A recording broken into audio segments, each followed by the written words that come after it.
following podcast is presented by Secret Room Multimedia.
Ladies and gentlemen, ain't nothing going on but that old Fair Point thing.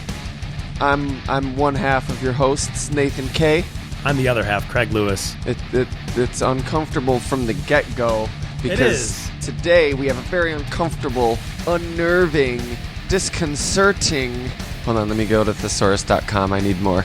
I need more. I am addicted to adjectives. I have an adjective diction. H.R. Giger, fan. Listener request month continues with our H.R. Giger episode. Oh my God, what have you done? My nightmares will not cease now. What have I done? I haven't done anything. You No. can blame all of this on our awesome fan Mashari for requesting. Damn you, Mashari. This nightmarish topic. Thank you. It is a nightmarish topic, but what I learned about the man was way different than I would have viewed him. He was a kind old man. He was a really good dude. He's an enigma. He is. He's an enigma wrapped in a riddle, wrapped in a piece of paper, wrapped in bacon.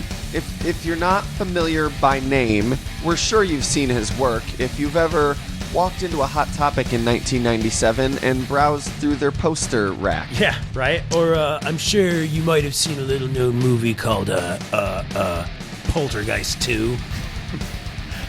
The old Switcheroo. Oh! No, that was the name of the movie, Poltergeist 2, the old Switcheroo. They switched the skull and there's a different Indian burial ground. You've seen his art. Everybody's familiar with the movie Alien.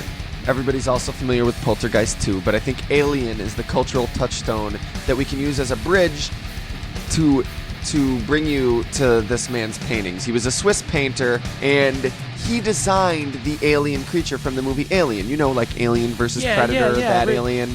He did a good thing for Ridley Scott, he did.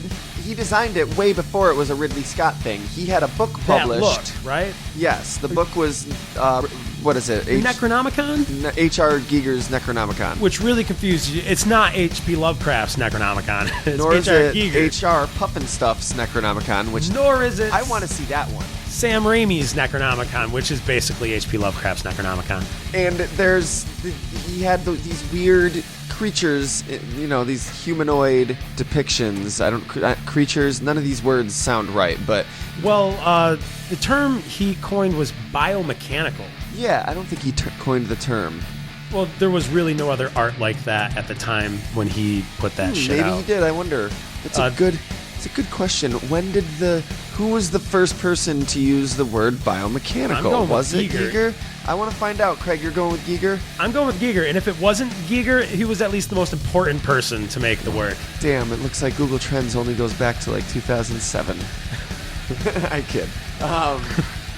Oddly enough. I'm going to see if Google can solve this for us. I'm waiting. All right. Biomechanics, Wikipedia. I think it's 1899 was the first usage, so it would be long before Giger. Save me, Giger.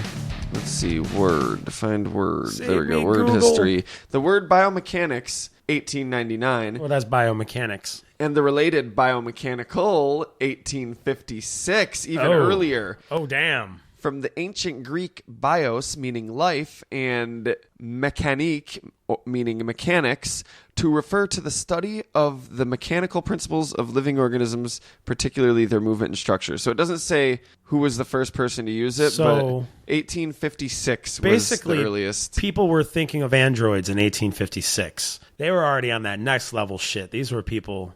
Okay, well, apparently it generally refers to just using biology as a inspiration for a mechanical device. So it doesn't have to be something that is both biological and mechanical. Some nightmarish It Freddy doesn't have to be Krueger nightmarish, bullshit. But it can also just be, I observe how the joint in the human elbow works, and I built a machine that works the same way. It doesn't use tissue or anything, but Right. It's not like an actual melding of the two. Yeah, a lot of machines are based on things that people observe in how nature. about the first biomechanical painting? I don't know. Oh, I don't care enough. But you've got to be familiar. You've seen his work. If not, just do a quick Google search. Giger, Giger. You probably don't even need the HR, but throw it in there because it's two letters. Might as well. And we're going to talk a lot about this man, his art, his history, his life, and his death. And no, that's pretty much it. Yep. We're going to do all of That that. about covers it. In preparing for this, we both watched a brilliant, amazing documentary, at least from my perspective. I've yet to hear Craig's opinion on it. Oh, man. Dark Star, H.R. Geiger's World. Dark Star, H.R. Giger's World. I always said H.R. Geiger as well. Giger. I'm trying to pull the trigger. Just say Giger.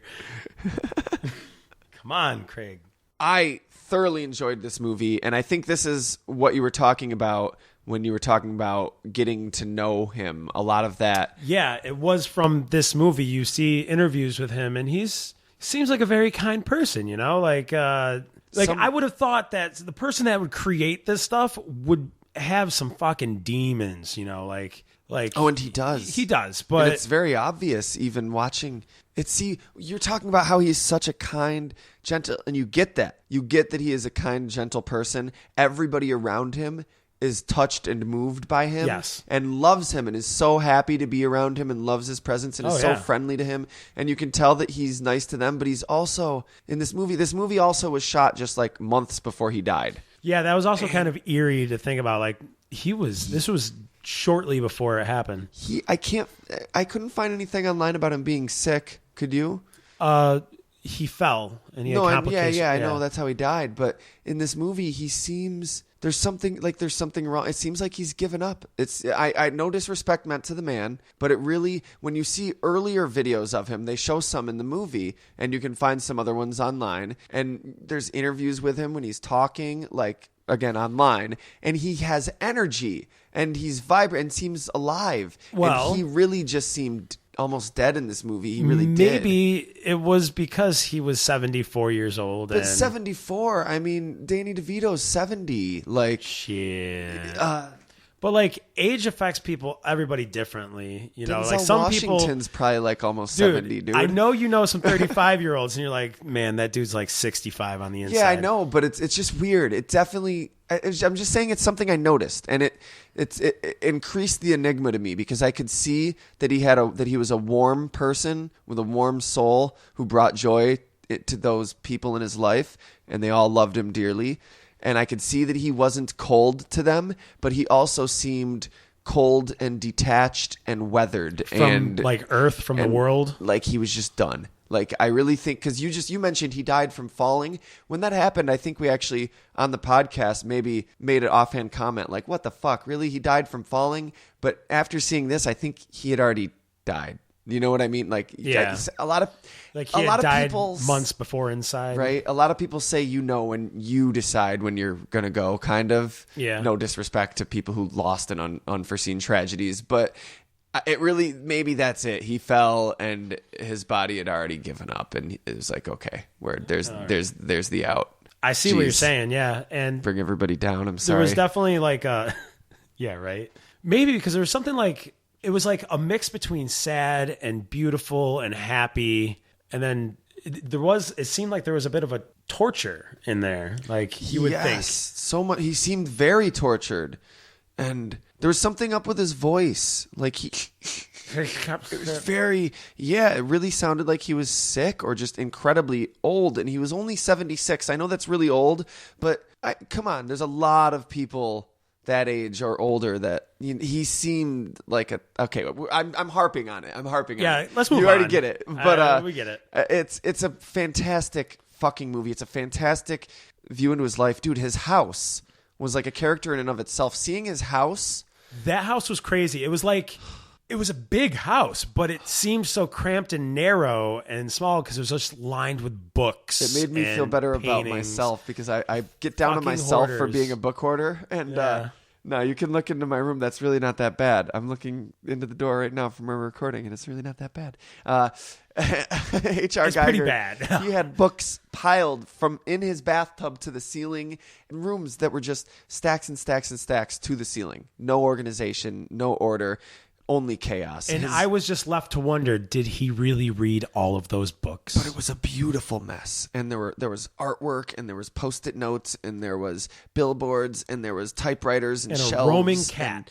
And a cat. Moogie was a character in the film. I loved that cat dearly. Everyone did too. He loved his cat. He stopped the interview to talk to his cat several times. Everyone else loved the cat. There's a moment where... was it his ex-wife or his ex-assistant? One of them was like, because they're still friends with him because he's apparently a wonderful person, you know? Right. One of them was walking down the stairs and the cat was just chilling, and then it took a swat at their head, and they're like, hey, like they didn't say anything, but they like turned, and it's just this one little moment. Like there's so many moments in that movie, and the atmosphere, everything about it, so worth watching. I'm so glad, Mashari. Thank you for requesting this because it's a movie I've had intention to watch, but you got me you put the fire beneath me to actually watch it. And it was one of those, now I have to watch it, but instead of maybe possibly watching it within the next 5 years at some point when the mood strikes you. No, I have to watch it before we do this fucking podcast. I loved like the metalhead in the movie, his assistant, and he was in like a death metal band, and he was talking about how death metal and all this wasn't really a thing back then. There were a few bands, it was a thing, but it wasn't something people knew about. The only metal people knew about was like whatever was popular in the 70s, you know?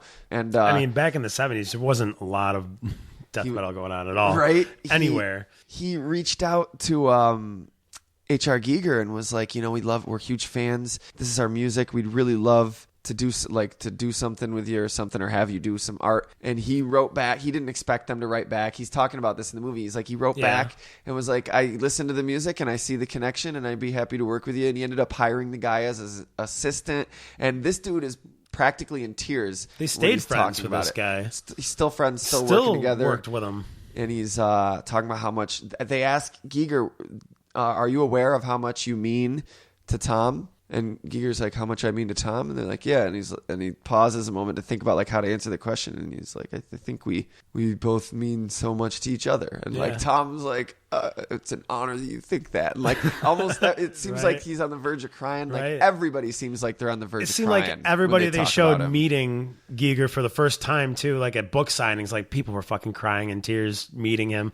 Dude's showing off entire back tattoos. The metalheads. Dude, you've never seen so many big, tough, badass, tattooed, pierced, gaugered ears, tough as nails, fucking metalhead, like lips trembling. Yeah, like in tears, just wanting to hug this man and show him how much his work means. This guy takes his shirt off. His entire back is one of his pieces. Yeah, and Giger's like, awesome. That's a good job. That was good work there on that tattoo. And he must have brought the cat everywhere because one of the guys asks, what is the cat's name? And the translator is like, oh, Moogie. M-U with the 2 dots, G-G-I. And he's like, okay. And then Giger's like, what did he ask? And he's like, oh, he wanted to know the cat's name. Like, this is all subtitled, that part. Which means like the cat must have been just chilling outside the fucking convention center or probably something. There. You know? Yeah. So dope. Check out the movie. Oh, his yard. He built like I don't like, we're spoiling the whole movie.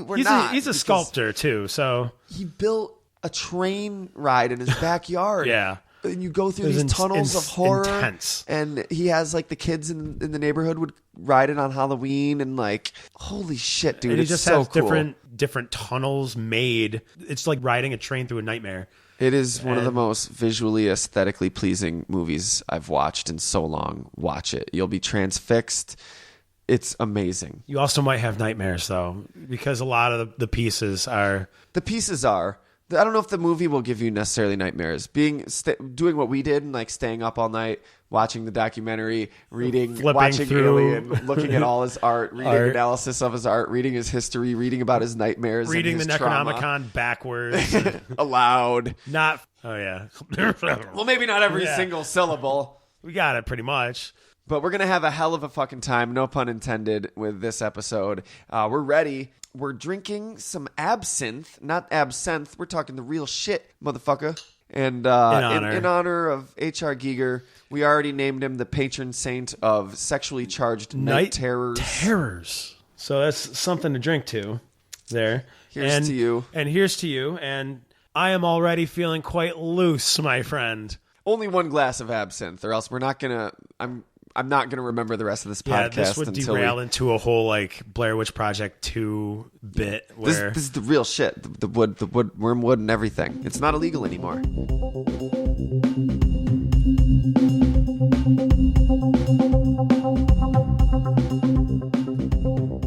All right, Nathan, as you know, it was a slow news week here, but I have one for you. In a world of frauds, fugazis, and forgeries, Eric Spoutzer, you are on the list of all three. Oh, shit. It's on, Eric Spoutzer. Yeah. The beef is on. Oh, Yeah. shit. I've already, signed on and started backing you in this beef, and I don't even know what this is about. Well, he's an art dealer out of Michigan. Craig's about to be like, oh, yeah, the Earth's round, Mr. Spoutzer? Maybe you should stop Spoutzering that bullshit, because the Earth's flat as a fucking pancake.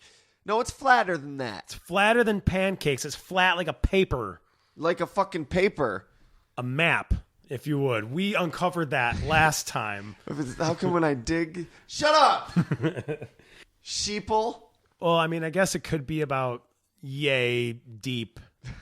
Coming for you too, NASA. Coming for that ass. Coming for that NASA. No, Eric Spouts, art dealer out of Michigan. He's been charged with dealing forgeries, fakes, many of America's great painters, supposedly. He has really screwed them out, and he could be facing up to 20 years of jail for this. So did he make the forgeries? No, but he brokered them. Okay. There's no say on who made the forgeries, but he forged certificate of authenticities. Saying they were originals? Yeah. And then he had another one in the back, and he's like, all right, I sold that original, pull out the next one.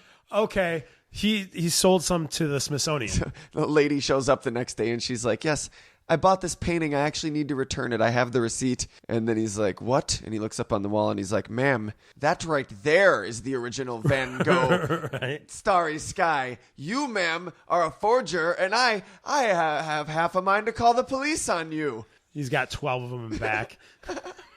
I'll tell you what. You give me $100, and speak of this to no one, I'll let you keep the painting.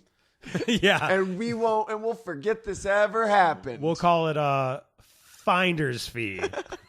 No, he sold some shit to the Smithsonian. Oh, that's ballsy. What the fuck was he thinking? Right? This guy is a rich asshole that could be going down for 20 years. 20 years. Was it worth it, Eric? Was it worth it? Is your big time Manhattan loft worth it? No. The answer is no. It's always no. So I'm curious when I hear this. So were they... What happens if how do you how do you speaking? I'm like a Men in Black. I'm still learning to talk Words correctly. Call me Indrid Cold. You say this is a quill? So how do you conduct fraud for paintings? I'm asking for a friend, not myself. Yeah, of course. Because what if someone's like, well, no, I have the original.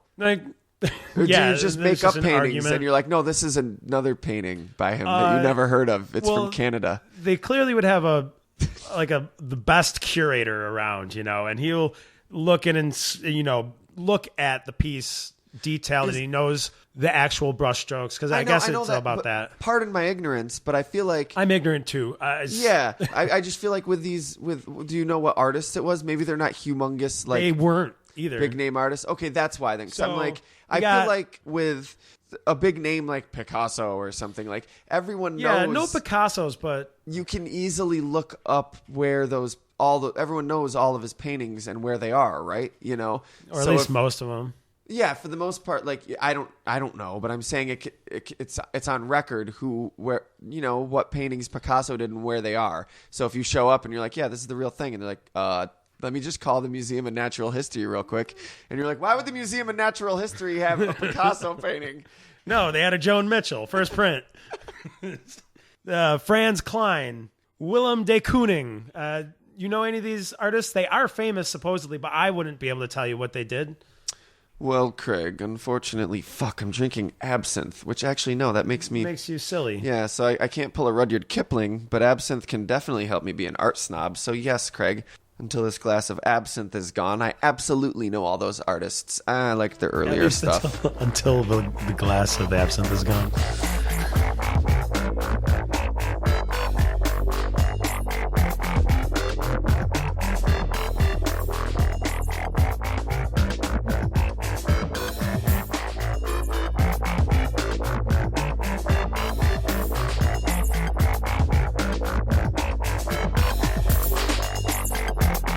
Just the facts. Hans Rudolf Giger was a Swiss Surrealist painter known for his uncomfortably dark and sexually charged art. Here's my favorite H.R. Giger fact. I want to hear it. You want to hear it or you don't want to hear it? I do. I don't want to hear it. I want to Oh, you're bullshit. I want to hear it. Okay, go ahead. What's your favorite? You're bullshit. H.R. Giger once created a pair of safety pin sunglasses in like 1978 or something, which on H.R. Giger in 1978 is like the single coolest thing ever. Nowadays, though, it's like Hot Topic trying desperately to like recapture some nostalgia for 1997, and it's something that wouldn't somehow even miss it by even 20 more years. Right, it wouldn't even have come out in 97. It would come out in 2016 trying desperately to recapture 97. But it came out in 78, which makes it infinitely cooler. And I'm just thinking of like safety pins and paper clips cemented together. No, it was like a one big safety pin, but it was a pair of sunglasses. Oh. Like the sunglasses were inside the safety Dear Lord, pin. just like those slit shades. I don't know. It reminds me of that fad. Like Kanye West. Yes. Like, okay. They're basically just blinds on your Blinds. eyes. I was looking for that word, but I couldn't think of it, so I was like, I'm just gonna let it go. We're just gonna keep going. I guess you could say that I was blind too. All right, or you could not, and just keep moving forward with the podcast. That's a cool fun fact. You want to know what my favorite fact about him was? What's that? He was born on February 5th of 1940. That's Craig's favorite. Really? Are you serious? Yeah. You're not joking. I'm dead serious. He was born February 5th? 1940. No fucking way, yeah, dude. I don't know. It's February 5th. Not when this is released, but as we are recording this, it is February 5th, 1940. No. Do you realize 2016, but 2016. No, 76 years later.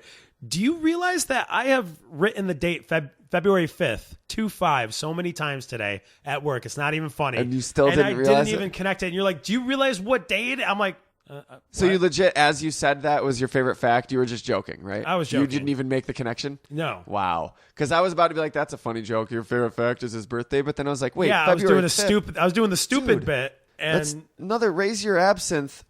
Toast to Giger on your birthday, man. Here's to you, dude. Here's to you. I feel really good right now about the big this. old Geegs. It's H.R. Giger's birthday, and we're recording a podcast about him. Happy fucking birthday, man.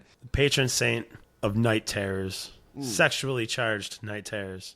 Okay, he was born in Switzerland. He's a Swiss artist. His parents were kind of like his dad was a chemist, right? A pharmaceutical guy. And he didn't think too highly of art as a profession. He called it a breadless profession. He did not want his son, because a lot of artists die penniless and and sad and alone. It's, as I get older, I recognize that it's a tough fucking break the parent of an artist has, because being an artist is a breadless profession. There are the rare few that will be rocketed to stardom. Talking about 5% of artists. Probably less than that. Yeah. Wait, definitely less than 5%. Less than 5%. Absolutely less than 5%. And well, are you considering the 45% that quit a long time ago and did that 9-to-5 job just to make ends meet and not die? Why do you think they had to quit? Otherwise, they died. Right. Otherwise, you'd be asking me, are you counting the ones that died because they didn't get paid? It is the ones that gave up on their dreams, I'm saying, that ended up giving up on their dreams. And I do believe in support. I believe in supporting artists to a certain extent. And once an artist has so much money that they're making dozens and dozens of times the money that people doing really useful things for society. Yeah, like make. the blacklight. And that's coming from someone who thinks art is one of the most useful things you can do for society. So I'm an artist. Don't. I've had people yell at me about this. I'm bro, I'm an artist too. We can't all be part of that blacklight poster society making those fancy designs there. Like I'll download fucking Star Wars. I also went to see it in the theaters. Well, he didn't mean that, Disney. Not. No. I'll download Jay-Z's new album, but you better believe I'll buy the next up-and-coming artist from the Minneapolis scene. You better believe I'll go to their bandcamp and buy their album. Even if it's name your price, I'll at least give them $1. He's like, oh, thanks for the $1, you're a dick. You do know that was worth more than $1. Like, the name your price thing is kind of like at least 10. You can set a minimum, motherfucker. The Chalice set their minimum at $5, and I was like, tough break. These motherfuckers are getting $5 from me. And the goddamn album is worth it, guys. Go to the Chalice's Bandcamp and download We Are the Chalice by the Chalice. Give them $5. $5. It's worth the $5. I'm sure they would appreciate 6, 7, 8, 9, or 10. But all you got to do, tough break, you said. No, I think it's just $5. I don't think it's a name your price. I think it's just $5. Name your price above 60. Oh man. But you can't at this.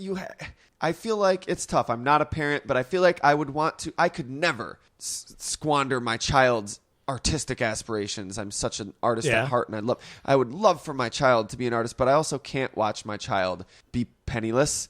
And I also don't want to support my child their whole life. You don't have a child. I know, but I'm saying I recognize the dilemma. Yeah. But I would hope that I could find. I would hope that if I was a parent in the future, that I could find the middle ground to be like, do it on the side. I support your artistic integrity, but I also recognize that it's not a paying profession. You don't want to get penalized for not having health insurance. Just saying. One thing his dad did do for him, though, is oddly enough, when he was about 5 years old, he was given a skull, a human skull. Yes.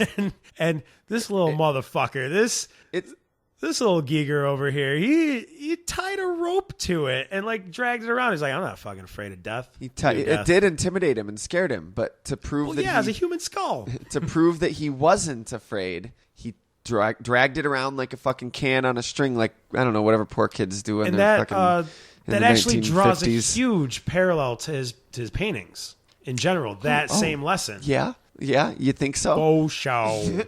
I don't know, Craig. I don't know, man. I don't know if I don't see a parallel. It's a pretty plainly clear parallel. I think you're reading a little too deep into this. I am barely reading into this.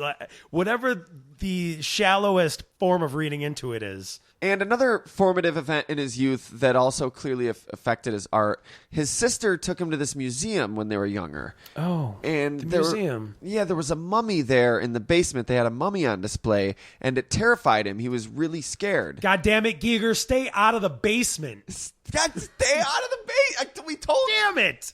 The fuck? Fucking kids. Right?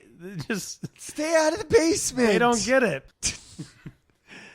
The mummy, he was really scared of the mummy, and his sister poked fun at him for being afraid. So he had this complex that he felt like he had to prove that he wasn't afraid. These things didn't scare him and intimidate him. And you can also see, this is something I had never really considered until I was really prepping for this episode and researching H.R. Giger, but he loved, and he admittedly loved, it's not just a conclusion I'm drawing, but he loved Egypt, Egyptian mythology, Egyptian art, ancient Egypt. He was fascinated with it, and so was I growing up. Yeah. So Egyptian religion and mythology and art is like saturated with death. It's all about death. And you can see, looking at his pictures, it's more of a contemporary, grungy, weird version, but you can see similarities to the way people are depicted. Hybrid people. The moods that are conjured by these pictures, the attitudes towards death and eternity. Oh, definitely. And hybrid people, yes. Because like the dog people in the Egyptian paintings and stuff. And he makes machine people. And you can also draw a lot of similarities to, like, have you ever seen the Aztec paintings of, like, on, like, ancient aliens? Was this Aztec painting a man in a spaceship? No. Like, there's this one Aztec painting. It looks like a man in some type of complex machine. Right. It was probably be a spaceship. Couldn't have been a dream. And but it looks like a machine, which is why it's weird. Like, you know what I mean? A complex electrical machine, flying machine or something. And he's pulling levers or something. And a lot of his paintings look like that, the way these people are almost attached to and a part of these weird mechanical landscapes. Right. Well, where he really started to shine was when he moved to Zurich in 1962. He went to go study architecture at the Applied Art School in Zurich. That's my favorite school in Zurich. Yeah, it's a great school in Zurich. It's my favorite applied art school, to say the least, don't you know? Oh, yeah. Well, that's where he got the inspiration to do the biomechanical stuff. And he really fell in love with airbrushing. And because he was doing architecture, you know, that's where he really got the idea to mix people with machines. In art. Let's be clear. In art. This wasn't a weird Island of Dr. Moreau thing. It was a sculpture. It was a living sculpture. He's had them. I also saw something about how this was obviously much later in life when he saw his mother, who I want to mention too, something they brought up she was in the documentary, I believe, wasn't she? Yes. Oh yeah, she's dead. But they had old footage of her. Old footage and they had from the spoken 70s. of her, yes. And his mother supposedly was very, very 100% supportive. Even his work was dark and weird, and she was always like, no, that's awesome that you're doing it, and that's awesome. Yeah. Since we were just talking about that whole parenting, and apparently you said his dad wasn't. His but dad that's wasn't, cool that no, his but mom was. His dad was, once he realized, my son was the 2% that made it. Oh, he's making money? Oh, he's making money? I'm so proud of you. I always knew you. I always told him, you gotta go. You're gonna go somewhere with this. You gotta dedicate yourself to this guy. I wasn't trying to put you down. I was just trying to warn you. He's like, you always you're gonna go somewhere, Geiger. And he's like, it's Giger, It's Dad. Giger. My He's name like, is pronounced Giger. Yeah, I know that. My name too. Proud Geeker is what I always say. See, what happened was... No, but seriously, not only did he get the inspiration to do the type of art there, he also fell in love with airbrushing at that school. That is such a tricky type of art to do. You know, you have to be really good to do airbrush. Yeah. I can barely draw, so... He's so... It's coming back to things we already talked about. It's just so hard for me to get a grip on who he was. What is H.R. Giger's personality? I can't get a grip on it. I don't know what his personality was. Back then? Ever. You see his art and you're like, he's probably a loner, but probably not. He's had plenty of relationships throughout life and, still has personal friendships with people. Yeah. And he seems like a loner. He definitely, I'm a loner, but I have tons of friends that I absolutely love. You just spend half your time alone and half your time with the people you love. But, Jeez, it's just he's an enigma. It's so hard for me to I wouldn't be able to caricature his personality. You know what I mean? I can't put a finger on it. Well, Nathan, I'm not even gonna try. No, and even that's what you saw in this movie when he was like giving that's up not on life. Him. Yeah. But that was all schooling and fun. He made some sculptures. Wait, let me stop you right there, Craig. I don't know. That was a contradictory statement. You're lucky I read a lot of Tom Robbins and have learned to embrace the contradiction. School cannot be fun. What do you mean? Well, basically what I'm saying is he got a break. He did finally catch a break. Somebody saw his pieces from school, H.H. Koons to be exact, and he is part of the big Swiss poster publishing company. And in 1969, he started making prints for posters. Can you get your hands on an H.R. Giger poster, an original one? Send it to us. An original? At P.O. Box, Secret Room, 3296. An original poster? An original Meaning what? Giger. Meaning from the original print? The original press? Because an original would be the painting he made. Not a poster of it. No, an original poster from first printing of the posters. Okay. Maybe even the third. Who knows? They probably sold wait, hotcakes. So you want people to just send them to us if they... Yeah. Okay, I'm down. Yeah. Why would you even question that part? Just let it go, I just man. think the gall to ask. I mean, I'm not asking, but sure. Listen, dude. I won't turn them away. I got cojones made of like real aluminum. No. Adamantium. I'm sorry to hear that. Adamantium. A story for another podcast, I'm sure. Well, see, I went through the Weapon 9 program. Just before the Weapon X program? Yes. Turns out that was the Weapon 10 program. I was the mistake. So his art, Craig, it's tough. How would you describe his art to somebody who had never seen it before? Just in case they're listening. Beautiful and terrifying. Like, really describe it. I don't want just in a 2-word description. Like, I want you to you want them to picture in their head what the artwork is like. All right. So you see, there's this casing of a gun, right? No, not a specific piece. Oh, not any. Just his style. You can use examples from specific pieces. I'm not saying you can't, but I don't want you to just describe one piece and be like, and then down in the left corner, there's an amorphous blob. Well, I guess, yeah. No, but so we've talked about the biomechanical thing, and it's really weird because you got these like beautiful faces and women, or like with weird misshapen heads or elongated heads, and men too, and just like these. He almost it's like always treats femininity wires. as divine, which Yes. is something to, whether or not it's cold or scary, it's always treated as like, it never, there are other things that look grotesque in his art sometimes. Usually men. And, or yeah, and his art's not as grotesque as I think a lot of people who were maybe inspired by him. It's not so much, it is grotesque, but it's a reserved grotesqueness that doesn't have to be like gratuitously grotesque because it hits you psychologically. Right.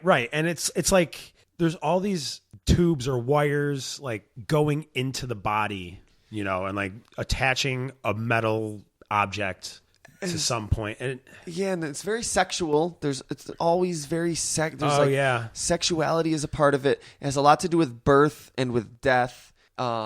It seems to convey this. It's dark, but there's also like almost like a lightness to it as well. It's like he's got his own yin and yang. I feel like I remember reading that like people were asking him like, what is this? What is this painting? What are these of? Where is this? Who are these things? And he had said like it could be someplace in this world. It could be in another world. It could be somewhere in space. It could be the future.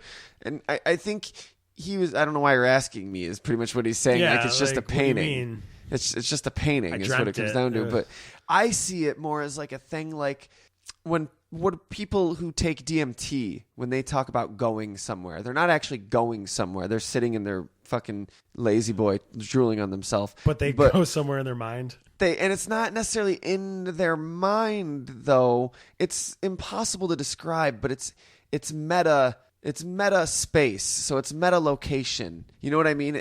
I really don't get it because I've never taken DMT. I'm not trying to like be a narc over either. here, but like no, I've never taken DMT. I guess I haven't really talked to people who've experienced it either. It's a concept that I've spent many years of my life pondering, but I find difficult to talk about. But like, imagine if something were outside the constraints of space. I don't mean outer space. I don't mean like the universe, like you go outside the border of space. I mean spatial dimensions. Sort of like how if something... Like basically a cartoon character walking off the sheet of paper. Yeah, Dr. Manhattan exists outside of time, for example. Like imagine if he existed outside of space itself. Like it where was I going with this? Oh, so like these are like, DMT, it's not actually, it's almost, if you listen to our episode about the Devil's Carnival that we did with Sarah when I was trying to talk about how hell is, it's perceptive, it's conscious, it's not an actual place. When you said in your mind, maybe you were more right than I was giving you credit for. I just don't want to reduce it to something that's just going on in your head like you're imagining it. It's more, we'll be here all night. It's another reality. Let's live. It's let's all leave the it at same that. reality. Yeah. Okay. Deep, bro. Like, Is that what you wanted? Is that what you wanted? And it conveys this sense of eternity, again, outside of time. But it's depicted as, it's art. It's really art. So I'm reading, just like I said about the Devil's Carnival, really it's a movie and I'm reading too deep into it. Yeah. Same thing about this, really, it's a painting. I'm reading too deep into it. What it is just a fucking painting. but it's supposed to be looked at that way. It's- You have the absinthe. You gotta be that snob and look so deep into Well, it. this is a podcast. What else are we going to do about Right? it? We're just going to be like, yeah, it's art. We're not going to talk about it. Like, we're here to talk about it. So We'll speak for dead people. it's and the Egyptian attitude towards death, and I don't think it's fair to totally say that his paintings are dark. And he's said that too. He's like, there's always a glimmer of light, but it's also I said that though. There was light and dark. There's dark, but there's a hint of lightness to it. To me, it's like they're terrifying, but they always come with a sense of acceptance. It's almost like they're terrifying, but you're not fighting against it, which I guess is like the biomechanical. Like, Yeah, they're going with it. They're but even embracing. it's that meta successful that like it is about. Yeah, these creatures in it don't seem tortured, and I looking at it don't feel tortured, and it's almost like an acceptance of a greater truth that is uncomfortable. the hive mind. I don't know. It's so I'm The acceptance really. of the hive mind. I don't feel like I'm doing a good job of expressing what. There's no way for me to express because it's just a feeling when I look at it, and I'm not good at putting it into words, which is why I have a podcast. Right. Because you're supposed to be good at putting it into words. Well, you know what? Fuck you. H.R. Giger probably wasn't good at putting it into words either. He certainly wasn't. So he made he was pictures. like, what do you mean? What fucking mean you what did I draw? What is this supposed? What are you supposed to be? Well, there's actually, it's really interesting. There's a website you can check out. Let me find it. I wrote down the URL so I could recommend it. It's called Alien Explorations. I'm sure if you just Google that, you could find it. But alienexplorations.blogspot.co.uk. They do really in-depth explorations of like the Alien movies, but they have an entire sections dedicated to just the artwork of H.R. Giger, and I think this is one guy that runs this site, and he really, really goes ham interpreting the artwork. There is like he'll bring up older works that he's like, clearly this inspired this piece, and sometimes it feels like a stretch, but more often than not, you're like, wow. Yeah, he obviously was inspired by that. I just have one question to ask this guy. What gives him the right to speak for the geeks? I know, right? Like you're gonna sit here and talk about what you think, what you feel the art represents. Like, who do you think you are? You fucking. Who do you think you are? You asshole? think you're fucking Fairpoint or some shit? Fuck, my absinthe is. Not anymore. Yeah, who the fuck do you think you are? You fucking asshole. Thank you, Sarah. Tink to that. What does he have? A bottle of absinthe with him? No, it's really, really cool. Like, some of them seem really intentional. Mordor 7, one of H.R. Giger's works, is basically the gritty reboot of At the Master's Grave by Hugo Steiner, an earlier artist. One of my favorite arguments he makes, and I think this one's one of the ones that I don't buy, while most of the other ones are striking and really cool. But Craig, I wanna go back, nostalgic when you were a child. Do you remember the Fisher Price Activity Center? It was this little thing, and it had a little spinny thing with little spiral colors, and it had a little pump button, and you press it, and it rings the bell, and it had the little tortoise and hare at the bottom that you could slide back and forth across it, and it had a little wind-up thing and a little rotary phone. I feel like if describing this was an all-in-one toy. I feel like even if it was the playset to rule all playsets.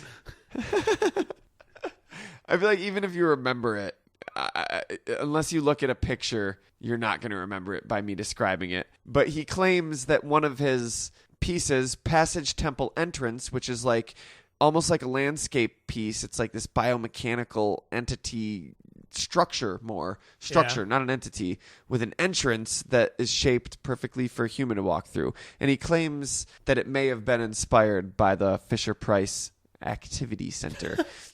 But no, this website's really worth checking out. Again, alienexplorations.blogspot.co.uk. Really, really cool site. And he also proposes that Giger was a Whovian, a Doctor Who fan. I still... one more question for this gentleman. Who the hell does he think he is? Oh, Craig. I think he would have told us if he was a Whovian. He would have been proud of it.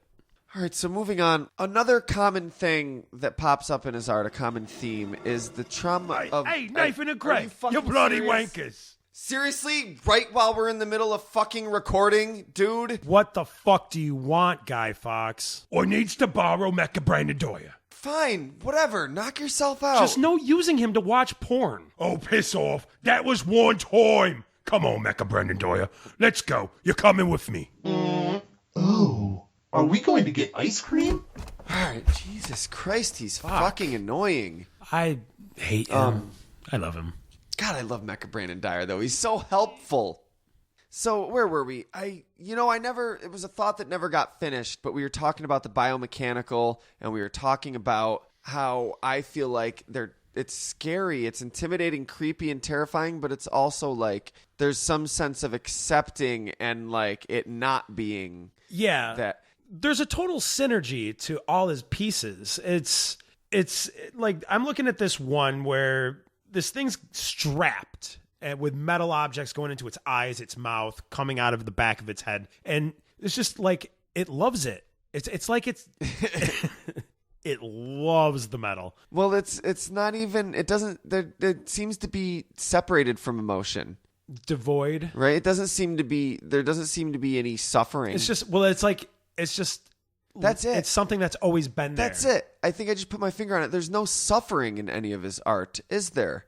Can you think of a piece of his art that has suffering? No, in it? like I know people that have looked at him and like, oh man, I feel like I'm suffering. Yeah. Like, cause like it's creepy. But when you look on the faces of all the people he draws, they're usually beautiful and usually just vacant. Huh? Yeah. Like a vacant stare. Yeah. Interesting. Like, this is life. Life is pain. And it was like pain is all right. He had seen his mom. This was what I was saying earlier, that later in life his mom was like in a wheelchair and hooked up to all this medical machinery and whatnot, and that caused him to notice that, hey, maybe this synergy of man and machine might not be just horrifying, but it might also be something that can benefit and help mankind or a individual human. Yeah, I know this is the first place we're going to go when we're actually making human-machine hybrid people, android, real-life, human androids. Thank you for clarifying after the first name. Human android. Holograms out the eyes. Well, I don't know. It's almost like these are fucking Clive Barker novels come to life. That wasn't the movie Hellraiser. Yeah, he idolized H.P. Lovecraft, who was clearly an inspiration to Clive Barker as well. Yeah. And, maybe a lot of these things... They're connected. They represent something very true. And I think, for example, this website tries to draw parallels between H.R. Giger's work and earlier artists' work. And sometimes it's so striking that you're like, it had to be intentional. This had to be an intentional homage. But sometimes it's not, and sometimes it kind of is. And maybe some of these things are, pardon the new age hippy-dippy way of looking at it, but are like shapes and forms that want to be expressed, for lack of a better way of expressing that. And you know what I mean? Like, someone was bound to express this, Yeah. And that there are certain archetypes and certain forms, and maybe even certain ones that we haven't recognized or noticed that are even uncanny. Right. Maybe they were drawing. They're all drawing on something. Power. Drawing on something powerful. Yeah. Drawing power from a powerful entity. No, I'm not trying to say that they were involved in the occult, although they all were pretty interested in the occult. I'm talking about the actual paintings. H.R. Giger was very clear, too. He was like, I have nothing to do with Satan. I painted Baphomet in that painting because for the Necronomicon, right? He also says he just paints freehand. And his style, it reminds me, before I knew really his work, I knew who he was in high school, but I used to doodle a lot and would just freehand come up with stuff similar. I'm not comparing my work to the great Gigers. Ignorant art amateur here. Freehand is different than what? I don't mean freehand. I mean he doesn't come up with a plan. He doesn't pencil it first. He just He just lets it goes. go. He just lets it flow and form, and he comes up with these forms as he is painting them. Right, and he just I used to do that all day in school, and my pictures took on a similar weird, creepy, grotesque oddness. Not be all like an I interconnected said, maze. I'm not comparing my work to his, but I'm saying I'm not saying I'm better than Giger. I'm just saying I'm not recognized. I'm not worse. I'm just saying that I recognize and understand the method or the way that, and maybe that just encourages the idea that these are forms. I didn't get found by a poster tycoon. No, these are forms and archetypes that people that are expressed through people. They're not always things that people choose to express. Okay. I'm musing here. The absinthe is talking. Trying to, and I'm having such a hard time following my own shit here. It's I just need to get my shit together and put it in a box. Sarah, you sure you don't want to finish your glass of absinthe? Because I don't know enough about art to really give it a good opinion. It's beautiful, is what it is. That's my musings. H.R. Giger's art. Yeah. There is, in the terror, there is an abstract beauty behind all of it. They're all works of extreme passion. Yeah. Every one of them. Do you have a favorite? I do. My favorite sculpture is the Birth Machine. Oh, it's a sculpture. The Birth Machine. Dude, that is a great sculpture. So, that was I got taken aback by a lot of his paintings and sculpts, and even the cool mic stand he did. But this one really spoke to you in a way. It really did. Especially when I watched it. Well, why don't you describe it? Why don't you describe? Okay, so it's there's a casing of a gun, and you're looking into the inner mechanisms of a gun. Yes, the barrel. I don't know shit about guns, so. But it's a barrel, I assume. You have the trigger. Is the trigger, pulled back. Yes, I'm familiar with the trigger. To hit the firing pin, yeah. And there's a bullet lined up. Is the firing pin the thing that if we were playing hammer. If we were playing pinball? Yes. Okay. Sure. Think of the lever you're pulling on to pull back as the hammer or the trigger, and the actual thing that hits the ball is the firing pin. Okay. In a pinball machine. Gotcha. Now you know guns. And it's loaded with bullets, but the bullets are little baby creature things, like skeletons almost. They're weird. They've got weirdly goggles. grotesque, and they have goggles. They're ready to fucking Mad Max, those boys, the warrior boys, the dead boys, or the wounded boy. I don't know. I hope you win the Oscars. War boys. Yes, with the goggles and stuff, but picturing them as a fetus. It's weird, yeah, and it's called the Birth Machine, so it's And so I see this and I interpret it as just not only the birth machine, but it's the government telling you reproduce, and you just all you're good for is giving birth and reproduction, and then consumerism, and it's all obey. Shit. Fuck. Yeah, and I mean, so much of his art has to do with birth. There's so much babies. There's that weird, grotesque painting. He said he went in knowing he wanted it to look like pizza, a little behind the scenes right? art, and it's dead. It's just, I don't know if they're dead, but they're sickly, grotesque, weird, ghoulish babies. I noticed that a lot of the babies he said he painted as himself. But deformed versions. Here's a quote straight from the mouth of H.R. Giger himself. Can we get some spooky music for that? Oh God, he's gone. Man, we let him go. All right. Well, I guess I got to do everything God. We'll do it in post when he comes back. The reason I can't do a Swiss accent. The reason why my work has such a bony and kind of hard character, well, that's probably some kind of search for protection. From the outside, perhaps, a kind of sealing oneself off, or defending oneself against attack from the outside. I don't know, maybe these hard shapes and forms, I mean these bony or protective garment or body parts or whatever, perhaps this is all kind of, I don't know, probably it's a psychological same meaning that I'm vulnerable. This is all translated from Swiss. Okay.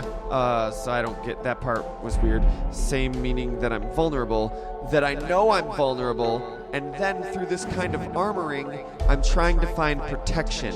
And then I imagine a newborn baby, because that's such a, especially to humans, that is to say in the human race, the newborn are of course so incredibly delicate and so incredibly vulnerable, like almost in no other animal in the animal kingdom. The young ones usually are much stronger, less vulnerable than human newborns. So it's interesting, yeah, like, so, human, this is something biologically, when a deer gives birth, Craig, yeah, the fawn can walk that day. It's able to like walk. Or like a cow, or it stumbles. It's adorable, like Bambi, you know. It stumbles. You ever but seen that documentary, picks Bambi? It up. Wait, not the documentary, just the fine the Disney movie, film. Yeah, it was a lame attempt at a joke. But deer can walk right out of the womb. I have no time for this, Nathan. I have run out of absinthe. Humans give birth to their babies earlier in the like baby making period than to be scientific about it, than very scientific, than other animals, because our heads are so big to house our big brains, our super developed brains. Our bigger brains than those stupid animals. That they have to give birth to their baby before the skull hardens enough so that they won't, like, they'll either kill the baby or injure themselves trying to give birth. So the people give birth to babies earlier, and that's why we have to spend so much time taking care of our babies. And with other animals, their babies would still be in the womb and be fully developed. They're not fully developed when they come out. They still have to obviously spend some time around their parents, but they're not helpless like our babies are. If a wolf comes after a fawn, the fawn can run. It's probably fucked, but it's still fucked. It can run. Our babies can't even run. It can't even roll over. Really, it can't even roll over. It can just lay there and get eaten. I'm sorry to put that image in your mind, but hey, it's H.R. Giger podcast. Immediately, I was brought back to one of the heydays of Walking Dead. Oh, it's Suburbia. Shit. What was it? Walking Dead 48? Or Suburbia, toddler. Yeah. That's a legit thing. Like, we have to take care of our babies for so long, whereas animals don't. And it's all because our heads are too big and we have to give birth earlier and then let the heads grow. Oh, man. So this is another thing I think they discussed in the movie was like the trauma of birth, that we are aware. While we are a fetus, we are a creature that is aware. We may not have conscious memories of it right now, but we were aware when we were a fetus. And there's this horrifying period where suddenly everything is changing. We're being forced to move through this tunnel and come out, and we might die. And then the entire world, suddenly there's bright light. It's cold. There's other people. There's everything. It was warm in there. Let me back. Noise, stimulus, it's nothing like your entire world just changed. It's like dying. It's like dying. Birth is like dying. Yes. And starting anew. Think about it, dude. So then, if you lived as a fetus in a womb, think about it. Is there any kind of cycle after you actually die? You are aware, and your entire perception of existence is just that you float in this sack. You're given everything you need, your nutrients, your warmth, and you just float there content and just live and just metabolize and sleep and wake up and move around and sleep and move, and then suddenly stimulus from everywhere, light, sounds, textures, noises, people you don't know. What are people? You didn't even know people. Suddenly you're like, okay, that's my mom. I can sense that's my mom, but like, what the fuck is that? People? Like, it's suddenly everything, and that maybe this is traumatic. And we're not able to remember this or process this trauma, but that it affects our lives. And that some of what H.R. Giger is painting is addressing, or at least artistically depicting, the trauma of birth. Well, there are pieces of intercourse, like literal machine aliens having sex with machine ladies. Lady, a little penis, in a vagina, or some kind of like. There's another one with it looks like legs are spread. There's no face or picture, just a pelvis spread and something being inserted in between the legs. Yeah, it's it's called unnerving. Stillbirth machine. There's a few different versions of it. Okay, that makes sense. Stillborn machine, stillbirth machine, something like that. It was just, it's like the milking industry at. I don't think it's being inserted. I think it's being pulled out. Oh, okay. Yeah. That's, you know what? Now it totally makes sense. So it's not fair to say that his work's not that grotesque, but it's not. It's tastefully, from contemporary standpoint at least. Yeah, tastefully. Yeah, considering how graphic things have gotten in the past 20 years. Yeah, but it's even not like Todd McFarlane or fucking right or Cronenberg. I mean? Like it's a very tasteful depiction. Like there's reverence and respect for this horrifying concept that he's depicting. But that does not mean an embrace. He's not saying that. It doesn't mean he's a sadist that thinks people should be strapped to these machines. No. It's reverence and respect for the very archetype, the very fear, the very aspect of reality. I don't know. Jeremy, no, anywhere. We need to get him on this. Well, Nathan, I got to speak a little bit about my favorite piece of work. What's your favorite Giger work? Probably, if I had to pick one, I really like Illuminatus, but I also like artwork that's more reserved than that piece. So yeah, I mean, I don't know, but there's something about it I like. Do you know the one I'm talking about? There's these weird gremlin alien Pokemons with like elf ears for eyes and like numbered razor blades on their bellies, like flying into the foreground. They're all like weirdly creepily cute, and like in the focal point of the picture there's this badass Egyptian chick with like a pair of the safety pin sunglasses. And it like pierces through her like just above her lip and then comes out her cheek like she's a badass fucking punk rock chick. And then like there's these faces up near the top and they're almost definitely Tim Leary and H.P. Lovecraft. And I don't know. I think that one's really cool, but I also like. It is a pretty cool piece. It's just cool. That one I just like because it's cool. Yeah, that's actually a piece I could see putting on my wall. Right. It doesn't speak to me on a deep, visceral level, though. Like I would have to say that may be my favorite piece because it's cool. But with a K, he has much better pieces that you look at and they are just viscerally an assault to your senses. Yeah, like Being Born. Just like stillbirth machines.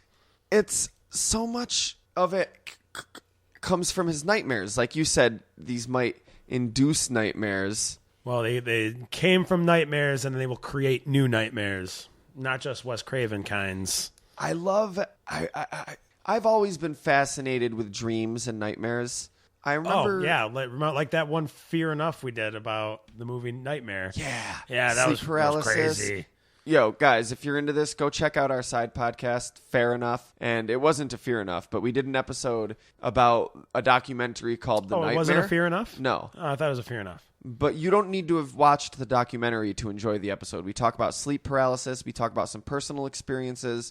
And we talk about the documentary, and you'll dig it. But a lot of people say that, like, oh, no one wants to hear about your dreams. That's just boring. I beg to differ. I want to hear about your fucking dreams. I love hearing about people's dreams. My dreams always end with me trailing off and forgetting where it went from there. But I remember that something happened then, and then I don't remember anymore. That's kind of like what it's like doing a podcast with you two. That's kind of like your points always end with you trailing off. Did I not just really just say that? I'm pretty sure what I'm saying now is exactly what I said 40 minutes ago. But I've got a lot of like quotes about his dreams, and some of these speak to me more than they spoke to him, than the art itself, more than they spoke to H.R. Giger. I'll say that with confidence. He said that and he meant it for you, is what, without even knowing it. All right, so have you ever seen the picture? It's a woman's face, and she's got these like horn tendrils coming out of the sides of her face. Which one? And it's Lee. It's Lee 1, L-I, Lee 1. And there's a snake on her forehead. Lee Tobler was his lover. One of his big inspirations. Like, he painted her in a lot of things. They were together for like 9 years, and then she shot herself. She was suffering from depression. She was abusing drugs, and it clearly affected him to this day. Yeah, he was seeing him talk about it. He couldn't even. It was like that was one of his biggest. Like, you feel helpless because somebody is battling depression, and you love them. You know, you're trying your damnedest to help them, and you know that there's nothing you can really do to change their depression. It's a sickness. In the documentary, he's talking about it, and he says crying. Like he's on the verge of tears, clearly, and he's like, and then there's this period where you wonder if you were responsible for your lover's suicide, and then it's, oh my God, it's like, Jesus Christ. But he speaks of a dream about Lee, who I said, lover for 9 years, committed suicide. I believe this was before she died. Let's get some spooky music, okay? Cue it up. No, that's not spooky enough. We're talking H.R. Giger nightmare music. Yeah, who's in charge of this shit? You from the future? I was lying on my bed watching Lee dancing in a yellow dress, which sprayed sparks of yellow light across the room.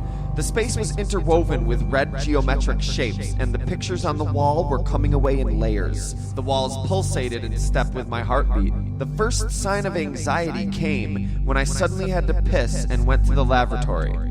The edge of the bowl grew slowly toward my penis like a wide-open vagina, as if to castrate me. At first, the idea amused me. Hold on, are we reading one of H.R. Giger's dreams or one of Morrissey's attempts at writing romantic / fiction? At first, the idea amused me, but suddenly the whole room began to grow narrower and narrower. The walls and pipes took on the aspect of loose skin with festering wounds, and small, repellent creatures glared out at me from the dark corners and cracks. Man, that's how his dreams tell him he's got to piss?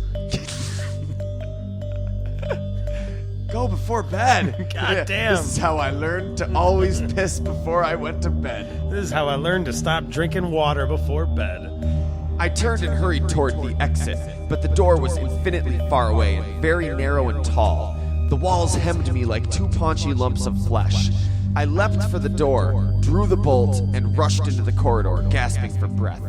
Rid of the specter, I went to Lee's room and lay down. Little Boris, that's the son of Lee's friend Evelyn, was also in the room and wanted to play with me.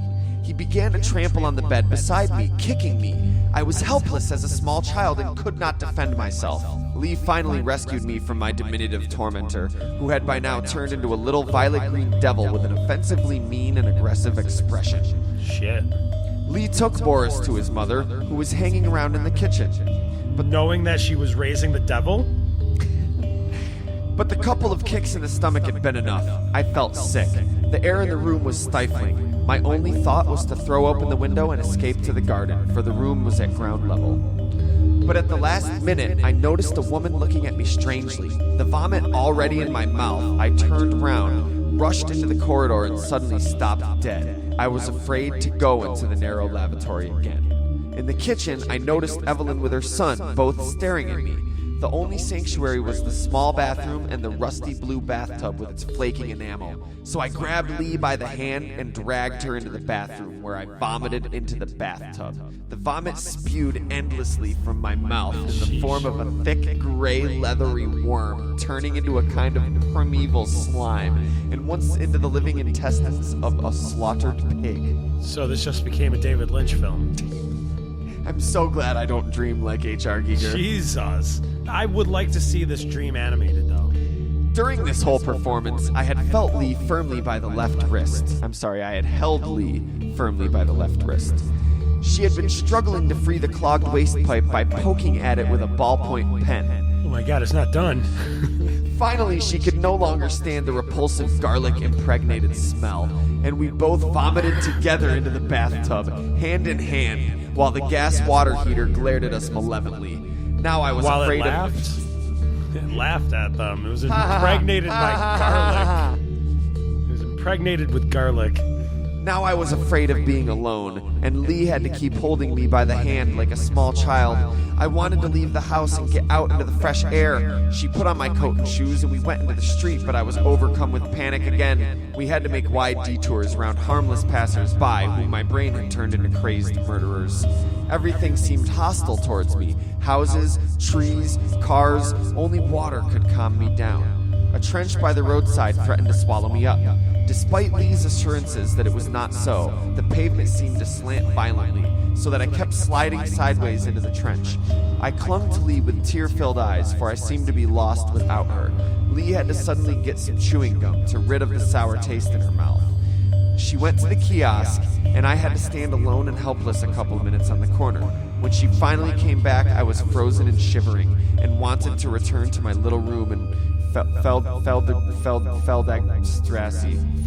don't know.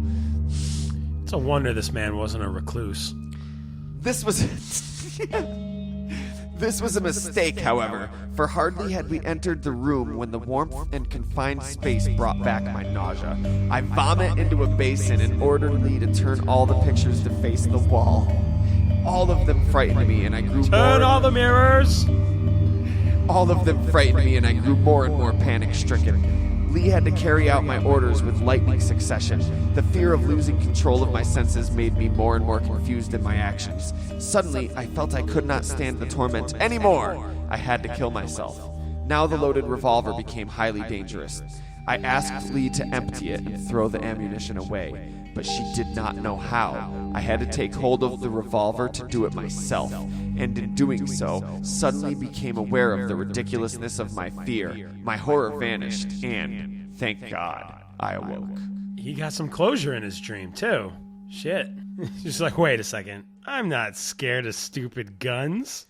Right? Jesus Christ. I feel like it wasn't a dream. He was on acid, and this all actually happened, and he hallucinated a lot of it. Yeah, like, okay, I think I probably would have awoken at being pounced on by the devil, who is my friend's son. I would have awoken at vomiting a giant worm. I would have awoken at pavement swallowing me whole. There, but for the grace of God go I. Please, I don't want to ever have dreams like that. Now, the weird thing is, though, there is another type of dream that I do have in common with H.R. Giger. The being castrated by the toilet? That one. That one. He did a series of paintings called Passages. They're very, very simple. They're just him sort of looking through passages. You don't see him. It's just the painting is looking through a passage, and there's a doorway near the end. And there's some type of pipes in the way. Okay.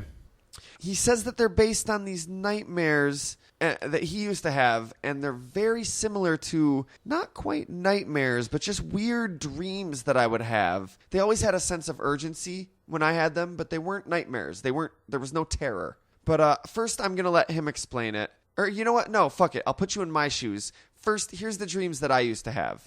So I would have these dreams, and the scenario was always different, but I was usually in some type of house or building, or once I think it was even like a tree house, this big, massive, awesome tree house. Once it was an abandoned factory. It's often in a closet. More than once it was in a closet, and there's a passageway at the top of the closet. And you can't get there? No, I have to go up through the passageway. But it's so narrow and small, and it's all the way at the top that I have to squeeze myself in, like head first, and climb in. And it's very tight, and I'm always worried that I'll get stuck. But once I get up there, I know that I have to get up there because there's a super cool room up there. Or it's better than whatever's in here. Or there's safety up there, or I have to hide up there. But like I said, it's never terror, but there's always an urgency that I have to get up there. Oh, there's a passage up there. It's like, look, I have to just get through this and pull myself up there. Yeah, but I'm worried what's up there, but I got to get up there. I'm worried that I'm not going to be able to get back down.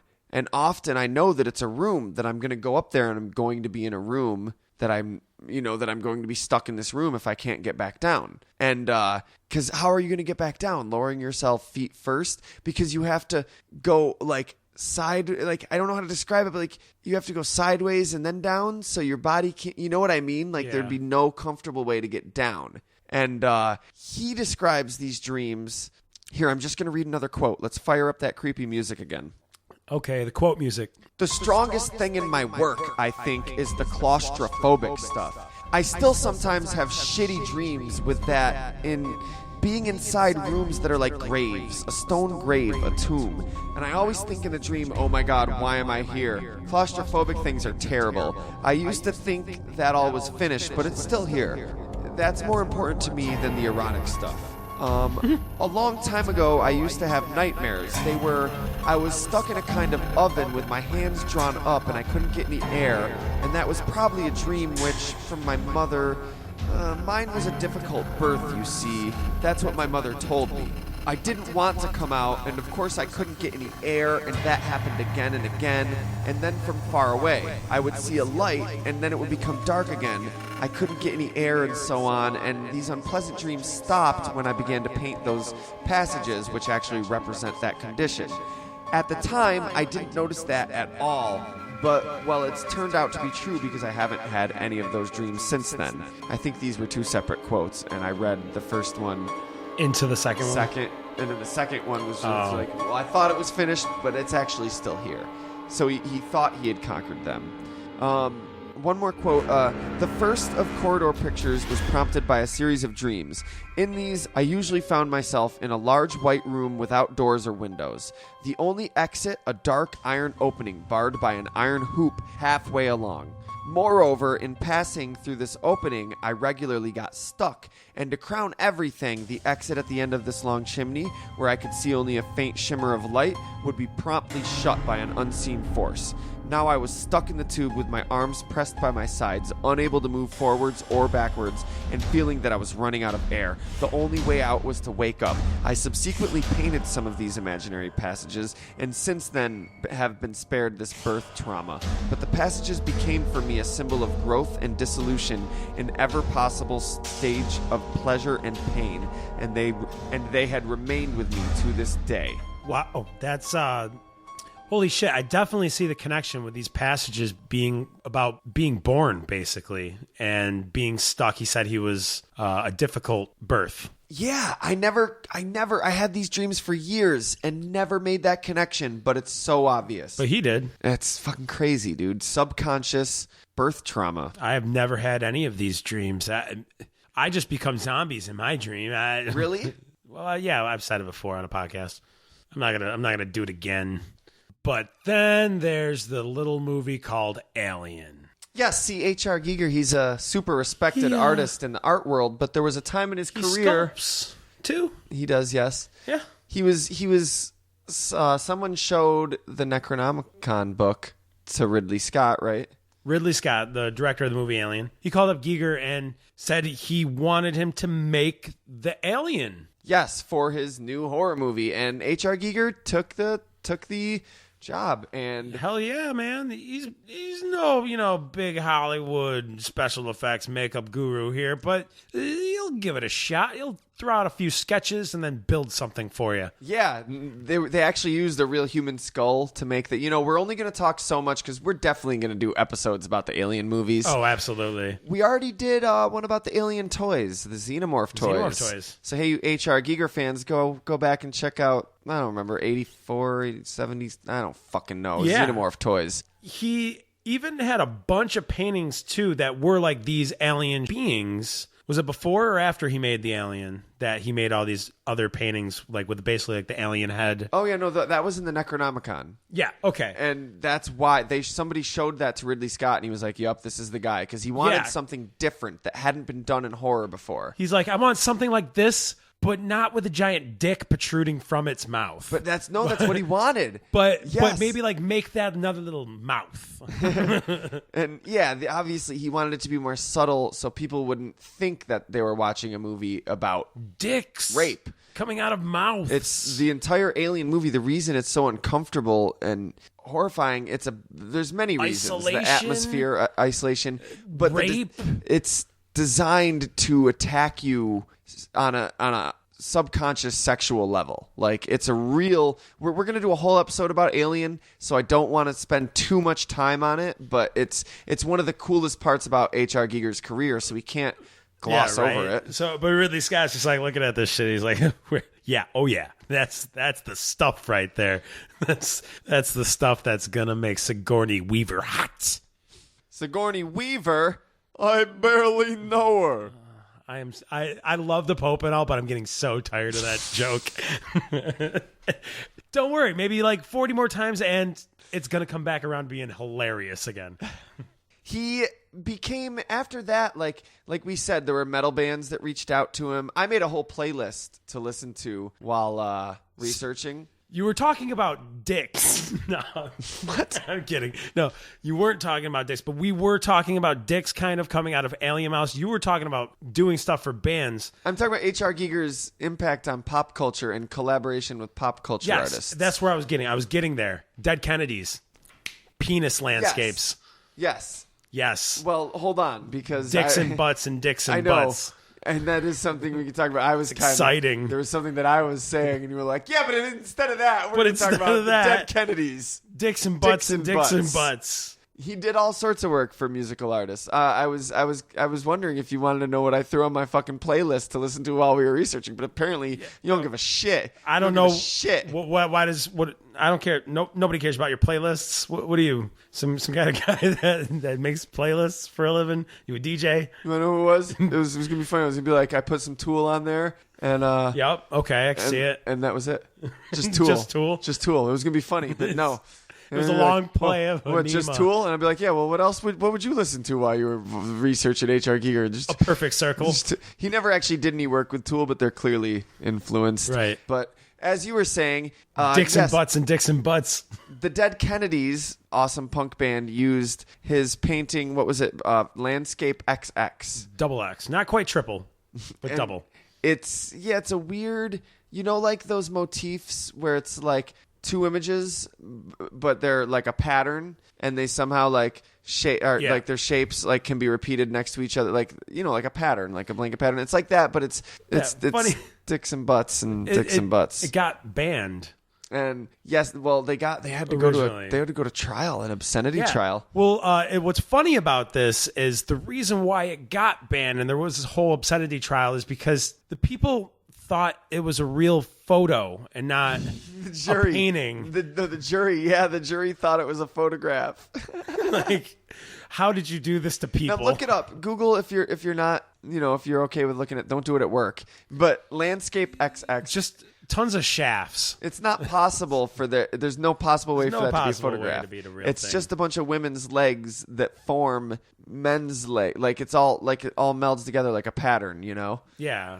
So like what is, when you look at it from, as Obi-Wan would say, from one point of view, it looks like women's legs opening up, and then when you look at it from another point of view, that other leg looks like just the other part of the men's. It's weird. Did I mention it was weird? It was really weird. It is weird. Did I mention his art's weird? Yeah. Speaking of weird art that he did, he did the cover art to How Gods Kill by Danzig. Danzig? And swear to God, this thing in heavy metal, is that Danzig? No, Danzig's Misfits. Yeah, right. Yeah. He's punk, but you're not doing Danzig? No, you were not. You're doing trying like to think Creed.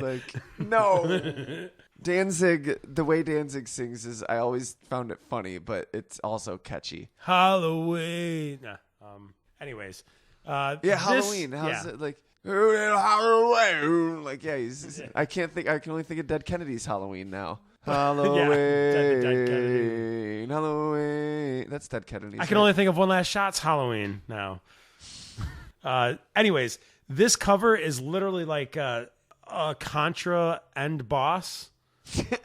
Literally. One of the video... It's literally a Contra end boss. That's what it is. You're misusing that word. I am not anymore, because apparently it doesn't mean literally anymore. Okay, literally fine. has become figuratively. God damn it, Neil deGrasse Tyson. First, you can't keep your hands... You gotta make Pluto not a planet. You gotta make literally mean not literally. You gotta tell us the Earth's fucking round now. The word has been so desensitized by assholes like me that it doesn't mean that anymore. Literally now means figuratively literally now means figuratively, and figuratively is just both. Neil deGrasse Tyson was like, the Earth is literally round.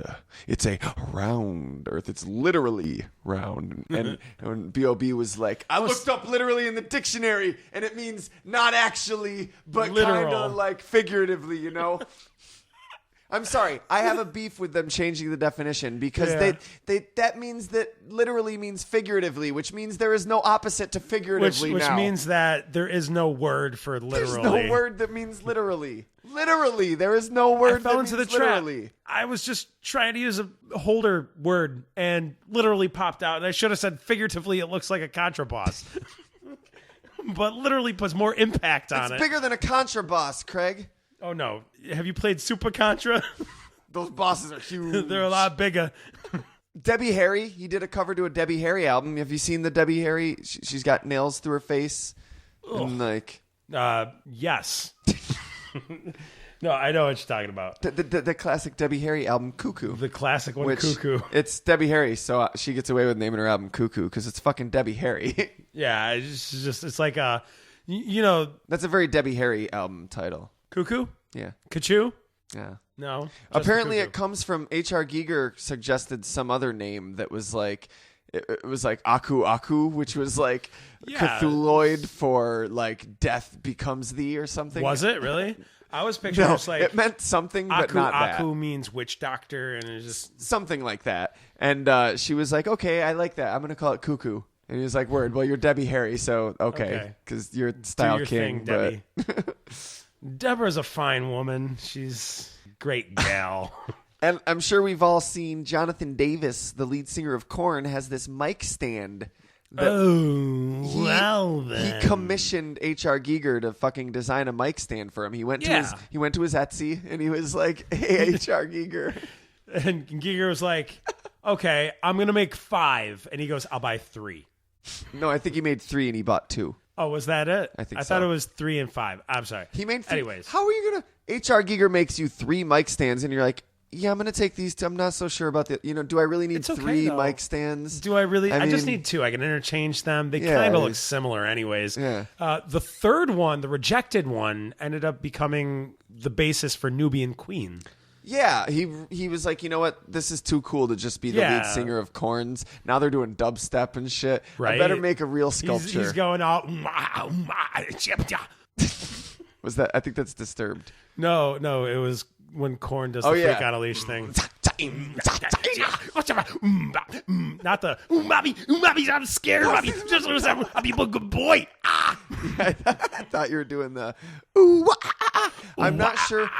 I don't know because I've drank 2 glasses of absinthe. Has this podcast just evolved into monkey language, or are we actually making relevant pop cultural touchstones here? No, I'm not sure. It's the lead singer of Disturbed talking to Jonathan Davis. Right now, I feel like we're discussing like the end of the 90s art.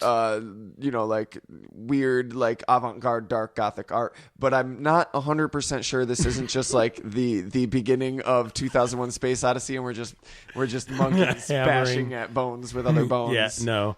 Okay. Have you ever seen the Aphex Twin music video for Window? Do you know Aphex Twin? Yes, I do. I wouldn't be able to tell you their best album or song. It's a guy. It's one dude. He's an electronica producer. I knew his electronica music. It was like the Chemical Brothers, similar. It's weird. It's the weirdest fucking shit. Some of it's really hardcore. Have you ever seen the music video "Come to Daddy"? Definitely not. No, Craig. No. As a fan of horror, everyone who's a fan of horror has to watch this. Not as a song you might like, because it's not a song you might like. Nobody. Oh.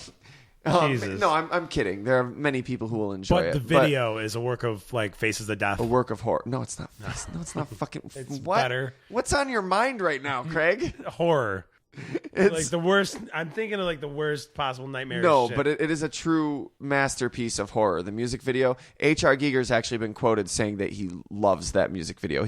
Someone asked him if he listens to electronic music, and he was like, "No, not really. But I do think Aphex Twin is cool, and I think that the Come to Daddy music video is brilliant." And it's horrifying. No, I'm not really, but I do watch that music video with the sound off. He's like, no, but Skrillex is fire, son.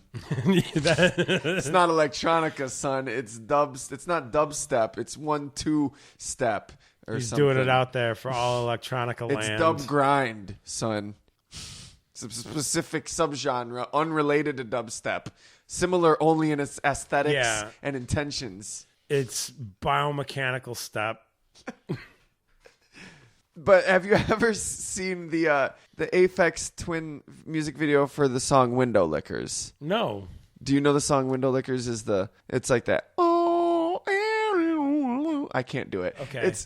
I nailed it. It was in Grandma's Boy. Okay. JP, Kylo Ren was always listening to it in Grandma's Boy. Okay, exactly. Yes, when he had robot legs. Yes. Yes. The music video. The reason this is relevant is because H.R. Giger did a series of low-key like artworks, three. I don't know if they look like ink drawings, like pen and ink drawings, but called Window Lickers. And they're these weird troll-like faces. And the Aphex Twin song is called Window Lickers. And in the video, there's a mask. There's like makeup, prosthetics and makeup on somebody's face that makes them look like one of these. It's clearly an homage to H.R. Giger. Yeah, from the painting. And it was rumored that he may have been involved, but he never admitted to it. So he probably wasn't. It was probably just an homage. Right. But the video is infamous. It's you should maybe check it out someday. It's one of those just things as a fan of pop culture and music. It's worth seeing because it's a notable music video of the past few decades.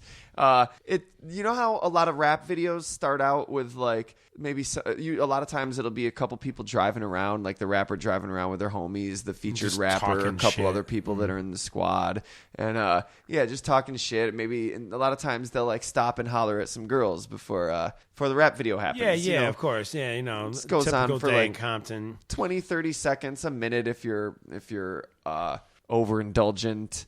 And this video, I think, from what I take as an art critic, because I'm an art critic. Oh, fuck, my absinthe out. I'm not an art critic anymore. Not anymore. It's not done. anymore. But what I take from it is that it's parodying the unnecessariness of that shit, and it goes on way too long, especially considering this isn't even a rap video. So these two dudes, it's borderline racist. It's a fucking black dude and a Mexican dude, and they're just like N-word, N-word, N-word, Holmes, arguing with each other, yelling at each other. This is an Aphex Twin video? Yes. And this is the beginning, and there's no music, just these guys driving. And then they see these girls on the side of the road, and they pull over, and they're like, yo, bitch, get in the car. And he's like, yeah, Jack Holmes. yourself. And he's like, yo, shut the fuck up. And he's like, no, fuck you, Holmes. No, fuck you, N-word. No, fuck you, Holmes. And it's like, it's very like, it goes on for like, I think 5.5 minutes. Oh, geez. Yes. Just this? And then the song is like almost 5 minutes long. So it's a 10-minute video? No, yeah, it's a 10-minute video. Yeah, it's 10 minutes. It's almost 11 minutes. And I think, and you're watching, you're like, is this seriously still going on? And then the girls are like, fuck you. You fucking think you're picking me up? Fuck you. And like, it's this whole back and forth. And it's funny, but it's also like what you're watching. You're like, I also know the Aphex Twin. I think he's a white guy. I'm pretty sure he's a white guy. I don't know. Is he Armenian or something? I'm pretty sure he's just a white guy. And is this racist? Am I racist for watching this? Maybe. I don't know because I'm white and white guilt and everything. So am I racist I don't want to be racist. Maybe I should stop watching this, but I'm going to keep watching it because I want to. Oh, like Windows. I've already committed. It's like 4.5 minutes right? in. So. But it's not done yet. So I'm wondering, this is almost as long as a game theory episode. and they just keep going and like fighting and yelling and like N-word, Holmes. And then suddenly out of nowhere, a limousine just crashes into their car and pushes their car out of the way. And so the two girls are just standing there. The two women are just standing there, and the limo keeps going. It's an absurdly, cartoonishly long limo. It just keeps going and keeps going and keeps going and keeps going and keeps going and keeps going and keeps going. Oh, God. Again, I think this is a statement. 25 more seconds. It's a statement on how ridiculous the rappers take, how seriously they take themselves with their stupid intros. Basically, he was just dissing rap with this whole video. I think so. And I know it seems borderline racist, and I think he did intend to shock, but I don't think the statement he was trying to make was a racist one. I think it was against rap videos, but it's an uncomfortable watch. And I think he's a really uncomfortable. All his videos are uncomfortable watches. Like, you know how Tool videos are very H.R. Geiger-esque? Yes. His videos are like that, but more grotesque and more uncomfortable and more like, I don't know if I want to keep watching this. Like, it's really weird. So I think that's intentional, you know? Right. It was meant to skeeve you out a little bit. Always skeeved out. And yeah, and then the window rolls down and the girl's looking, and it's Aphex Twin with his ugly, weird looking ass fucking looking out the window at him and like, hey baby. Hey. Yeah, I don't know. It's really weird. Like literally they I don't know. I think they say the N-word more times in the intro to this music video before the music starts than they do in the entire running length of Django. Oh, jeez. So for something being directed by a white guy, I guess that's a record. Boy, so what did this music video have to do with H.R. Giger? It was just Window lickers. This sketches, was window lickers? They go to pick up after Aphex Twin steals those two girls from the guys. Right, that's when the song starts. Their cars, yeah, the song starts. He gets out, starts dancing like Michael Jackson. And this is a really erratic song, but it's also somehow really groovy and catchy. And it's weird. You got to listen to it because it's really weird how he pulls off erratic and groovy and catchy and manages to make a music video where dude's dancing like Michael Jackson. And then these other two like racist caricatures go off and they see this other girl who looks really good from behind, but she turns around and she's got Aphex Twin's face distorted to look like one of H.R. Giger's weird, freaky window lickers drawings. Yeah. I don't know if I want. I kind of want to see that. So loud. Yeah.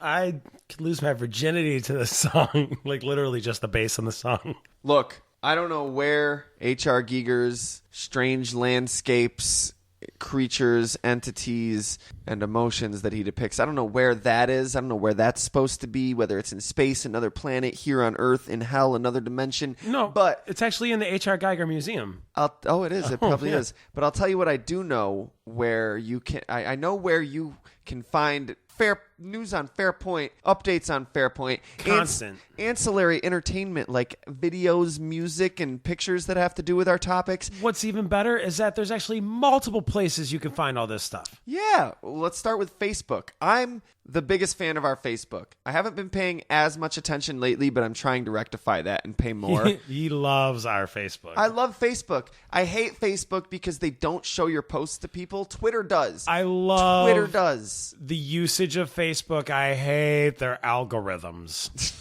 No, I like the format, like the way I like designing the page. I like the way I can make posts. There's no character limit. I can share links. I can have photo albums. Like all of this is awesome. Cover photos, everything. I like it so much more than Twitter in its format, but Facebook wants you to pay for advertising so they don't show your posts to anyone. Right. Whereas Twitter, I don't really like the format, but Twitter actually is a good way to get the word out and they actually show your tweets to people. At Fairpoint Pod. At Fairpoint Pod on Twitter, Fairpoint Podcast on Facebook. Whichever one you want to follow or like, we really would love it if you do both. I mean, why can't it be both? Why not? Why not both? It's a huge help. Like we harp on this every episode, but for seriously, like you have no idea how much it helps us. I've said this a million times. So has Craig. Yeah, millions and millions upon millions. And go like the fucking YouTube page. New content being constantly put out there. I mean, old content that's now new for YouTube. Here, I'm going to be straight up. A lot of it is, just us uploading our episodes to YouTube. And they're episodes you've already heard. What reason do you have to subscribe? We're not even doing Loot Crate unboxings anymore. But the thing is, by doing that, you're helping other people stumble upon the podcast. And you're like, I don't give a fuck about other people. All I care is that I am entertained during my workday. I don't care how their workday goes. And that's legitimate. We respect that. But it helps us get the support we need to be able to create this shit on an even more regular basis than you're used to. Yeah, for real. And devote more time to it to create higher quality episodes, to create more well-researched episodes, more like everything all around. And of course, go like, rate, and review all of our stuff on iTunes, Podbay, anywhere you've really found us. We need more reviews. We do. Craig, let's say, because right now we're at like 20-something. Let's do our own reviews. No, but for real, like... You are gay. That was Publish. Craig's first one, but at least he gave us 5 stars. 5 stars. Oh, anything constructive about it? No, just wanted to point out I could tell. He didn't say anything negative about us. He just said something incorrect about us. So, for real, we need to set, if we want to get to 50 ratings. 1,000. We're going to set, I say this is what we do, Craig. We should give them some incentive. If you get us to 50 ratings by X date, we will do Y. Okay, but I feel like they want to know the why before they do the give us a X. couple episodes. We'll figure it out. But in the meantime, you can go give us the rating, and you can suggest ideas of what we will do if we get those 50 ratings. We shall live stream me juggling chainsaws on YouTube. By the end of 2016. Because ratings are slow. Will. They're hard to get on iTunes, man. They're hard to fucking get. So if you can get us to 50 fucking ratings on iTunes by the end of 2016, we will do something that's yet to be announced. I think we should shoot for 100. No. Of course we should shoot for 100, but let's promise them just something do 50. for 50. Okay. We'll do a second bonus for 100. Tune in next week. Hopefully it'll be up next week. It actually might be another week. We'll tell you what. We promise there will be a podcast out next week either way. But tune in for the next episode of Fairpoint. Listener Appreciation Month continues. I think because we only had one scare point, people are really leaning heavily. They wanted that spooky shit, and we got all spooky requests this year. Which was awesome. It was really good. Mothman, then Giger, and finally from Buffy, Willow Rosenberg, my favorite. Well, I have 2 favorite characters from Buffy. Are you guys Buffy the Vampire Slayers fans? Are you? No. Are you? Yes? Are you? No. No. Cool. Well, and this is going to be very interesting. So we got a super fan of Buffy over here in Nathan, and we have a not a fan in me, Craig. And it's not to say that I think it's stupid. It's not to say that I don't like it. It's not to say that fuck Buffy. Who knows? But it is to say that it wasn't for me. Fair enough. I honestly think, Craig, if you gave it a chance and got through the first season, and like really let it, you'd enjoy it. We'll talk more next week. Well, we'll see. Maybe I'll force some of it down so I can at least. I need to at least watch a full season to give myself basis on it. But hey, you guys know us. We try to make this stuff interesting whether or not you're a fan. So look at the way I look at it. This stuff is modern day mythology. And if you're a fan of spooky, weird stuff, but you don't like Buffy the Vampire Slayer, now we're going to let you know in our classic style, which you already know you enjoy, what this mythology is all about, what this character, Willow Rosenberg, you guys know Allison Hannigan, the fucking the American redhead. Pie girl. She was in American Pie. With the flute thing. Yeah, with the flute in American Pie. Bandcamp girl. One time at Bank. Yeah, that's what everybody probably knows her from. Or How I Met Your Mother nowadays. She's Buffy's best friend. And Willow. She's one of the best characters. I have 2 favorite characters in that show, and she's one of them. And I'm really excited to do this episode. And this is going to be very disappointing for all the listeners, or probably expected. But when Nathan first said, yes, and then for our last one, we're doing Willow, I said, from the movie Willow. No. And he said, no. And I was like, oh, right. Willow Rosenberg. She's a badass Wiccan, strong female lead character. And why she got to be Wiccan? Why you got to be Wiggin? Why you got to be Geegan? From the Secret Room, I'm Nathan K. And I'm Craig. Dixon Butts and Dixon Butts and Dixon Butts and Dixon Butts. Lewis. With Dixon Butts and Dixon Butts and Dixon Butts. It's a landscape. What do you want? Talk to you next time and all eternity. Happy birthday, HR.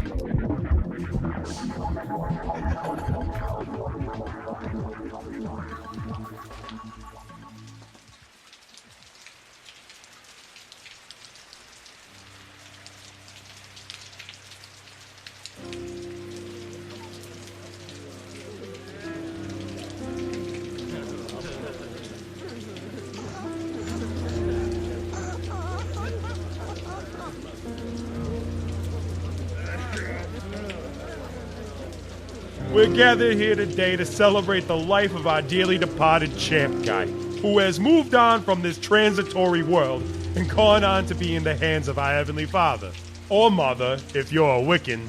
Or I don't know, Vishnu or something, if you're a Hindu, I guess. My baby! Oh, my baby's dead!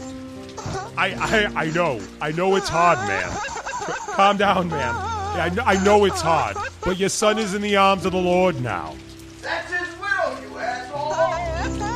Oh, jeez. Oh, I'm sorry, miss. You look so young and beautiful. I'm just an old fool, you know? Okay, so clearly I'm not bowling a perfect game over here, but let's try to remember. I'm the friggin' Pope, okay? Alright? Easy. Let's watch our mouths. I'm putting the man in the ground for Christ's sake. As we say goodbye to our dearly beloved friend, you know what I'm asking myself? Alive? Dead? What's the diff?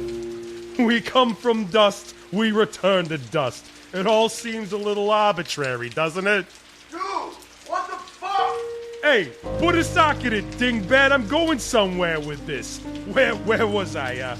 We come into this life so that we can live, so that we can experience, see things, and then we return to God better for it. And if there's one thing you can say about Champ Guy, he saw a lot of things. Most of them champ. But you'd better believe he's up there in heaven talking the Almighty's ear off, telling him or her all there is to know about this life he lived and the lives that he touched. Can I get an amen? This funeral is some bullshit. I can't believe I'm missing Netflix for this. Missing Netflix? How do you even... Hey, your husband just died, lady. Show some friggin' respect. I was married to Champ Guy, the dumbest character ever. My entire existence is predicated upon being a romantic counterpart to a character so stupid and pointless we never even knew his name. How do you think that makes me feel? All right, hey, we all grieve in our own ways. Apparently you go through all 5 stages at once. Well, who the heck am I to judge? My heart sincerely goes out to you, Ogopoga lady. Eat a dick. All right, so I guess it's shit on the friggin' Pope Day. Please pardon my French, Lord. I'm just trying to keep it together and give a respectful goodbye to one of your children. Hurry it up already! Netflix is on! Netflix is always on. That's why it's friggin' Netflix. All right, since everybody's apparently got places to be, let's get this thing rolling. Go ahead, lower him into the ground, boys. God bless you all. Enjoy your Netflix and keep Champ Guy in your hearts. Oh, and hey, check out his headstone on your way out. It has his classic catchphrase on it. Hey now, who turned up the heat? Remember how he used to always say that? We'll all miss him. Good night and God friggin' bless.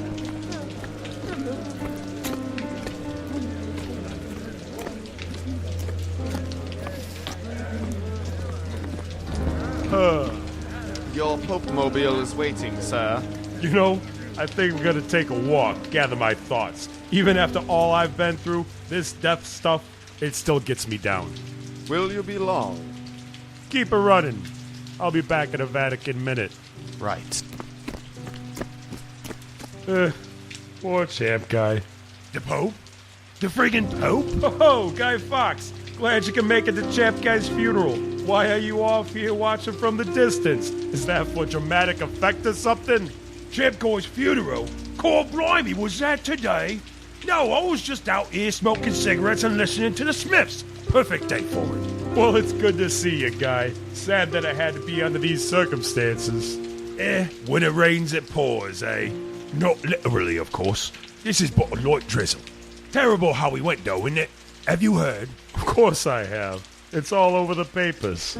Nobody deserves to get their junk caught in the printing press. All over the papers, indeed. But you know what I heard? I heard it wasn't how we went at all now, was it? What are you saying? Is there something you know? I'm saying that I heard foul play might have been involved. That he died because he was watching out for lights in the sky, you follow? UFOs. UFOs? Like a saucer in the sky. So I asks you, Mr. Pope, is there something you know? Look, Guy Fawkes, there's no such thing as flying saucers. Oh, really? Well, would you have a look at this then? Now, isn't there, friggin' Pope? Isn't there? Just a second, where did you get these pictures? Where I got them is none of your concern. But you don't need an expert to know that right there is a photograph of you in a spaceship. Alright, let's cut to the chase. What do you want? I want an alien, I does. You gets me an alien, and I don't go to the press with these pictures. Look, guy, I wasn't straight with you about the flying saucers. Spaceships do exist. But aliens, I'm sure they exist out there somewhere, but I'm sure never met one. I don't want to hear none of that. You owe me. I was going to blow up Parliament for you. First of all, don't do that, ever. Secondly, you didn't, so why would I owe you?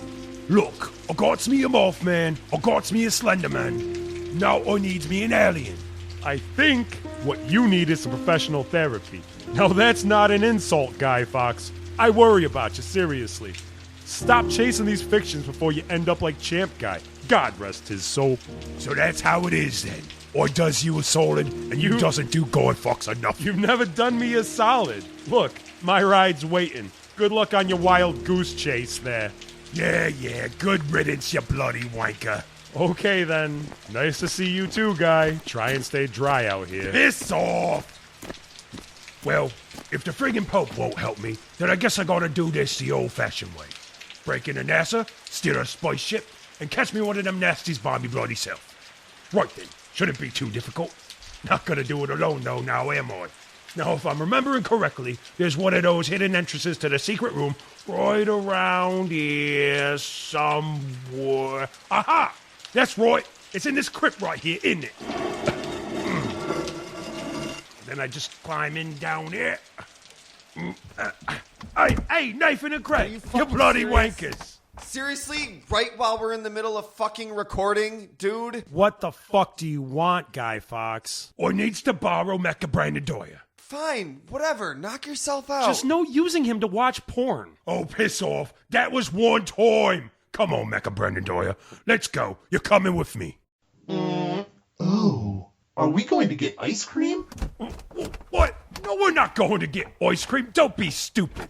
We're going to break into NASA so I can steal me a spaceship. What can get me to outer space, you know, so's I can catch me an alien. Sounds like fun.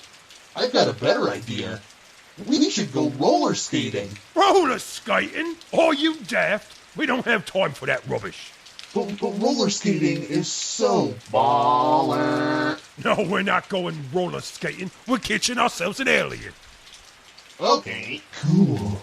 What if instead of breaking into NASA, we made a big crop circle that says, in their language, "Hey, aliens, come down here. We have free space waffles." Free space waffles? And what when they show up and we ain't got no face waffles? Enough with the silly ideas, Mecha Brandon Dyer. You lets me do the thinking from now on here. You got it, Tiger. We're sticking it to NASA, and that's final. The bastards deserve it after all now, don't they? Perpetuating the law of heliocentrism and whatnot. Now let's get along. We got quite a ways to go. Damn, Geiger, look at these fine-ass bitches. Yeah, Holmes? Those bitches is fine as fuck, Holmes. Shut the fuck up, Geiger. Bitches? What bitches? We's guys, we is. I am a robot. And that's no way to refer to a lady now, is it? Yo, he's right, S.A. That ain't no way to refer to a chica, Holmes. Motherfucker, I will kick your ass out this car. Sit your ass down, Geiger. Don't make me kick your ass out this fucking car. I'm already sitting, Holmes. So what's it gonna take to get you fine-ass hoes up in this car? Hose? Who you calling a hoe? Ho? You hoe? Now hold on. I think there's been a wee misunderstandings here. Me and me mate here isn't females. I'm a guy, and he's a robot. Damn, girl, you cold. I know that's a lie. I don't know, Holmes. I think they're telling the truth, man. That one's got the beard, and the other one's clearly made of metal. Shut the fuck up, fool! How I'm supposed to get any pussy with your trifling ass? Shut the fuck up. Man, fuck you, Holmes. I'm talking to these bitches, Geiger. I don't give a fuck, Holmes. Look, again, I think you're mistaking me for somebody else. It's dark out, but that's fine. Damn, slow down, girl. Damn, I'm just saying, we out here. We got money. We finna go to this party. Quit playing and get your fine asses in this car. Hey, I may be an object, but I will never be objectified. Check your privilege. Check your... Bitch, I'm black. He is right though, Maggots. I mean, I know where you was going with that, but check your privilege might not have been the most appropriate thing to say right there.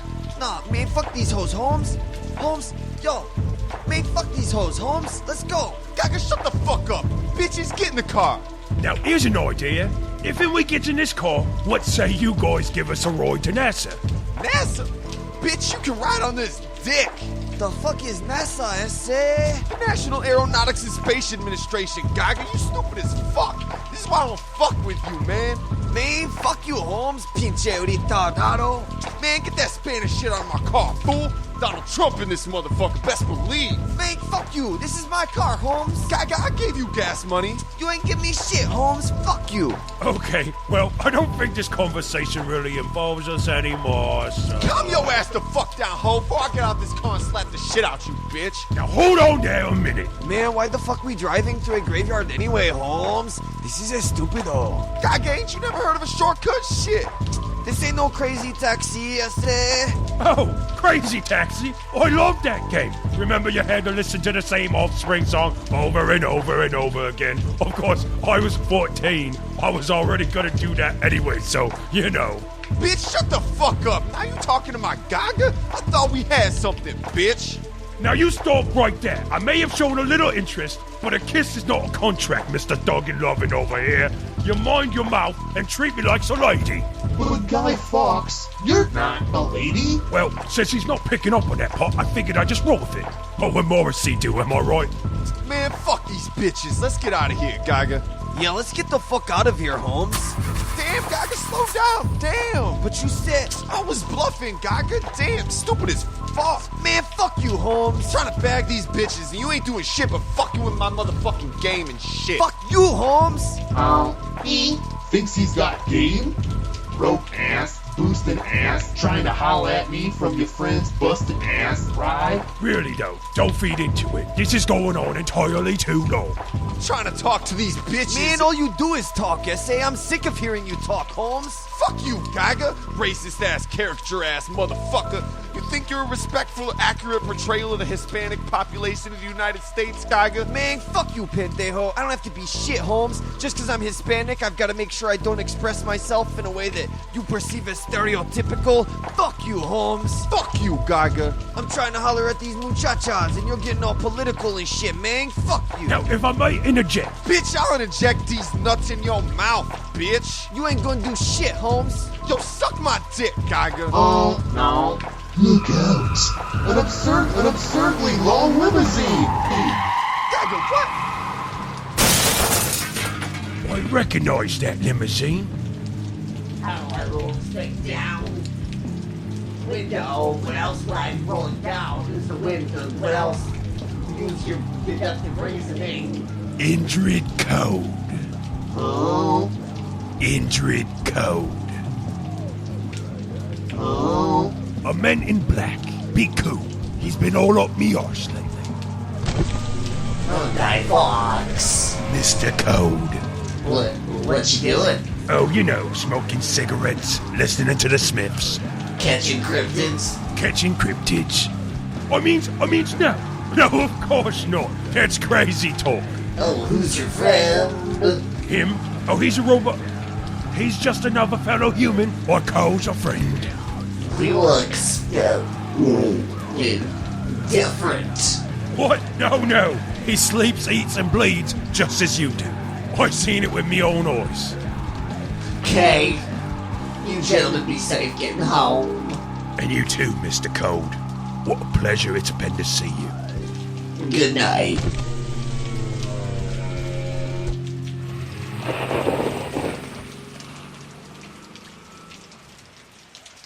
Forget NASA. I've got a better idea. Ice cream and roller skating. We follow that limo, and we just might find ourselves the alien we's looking for. I'm not really looking for an alien.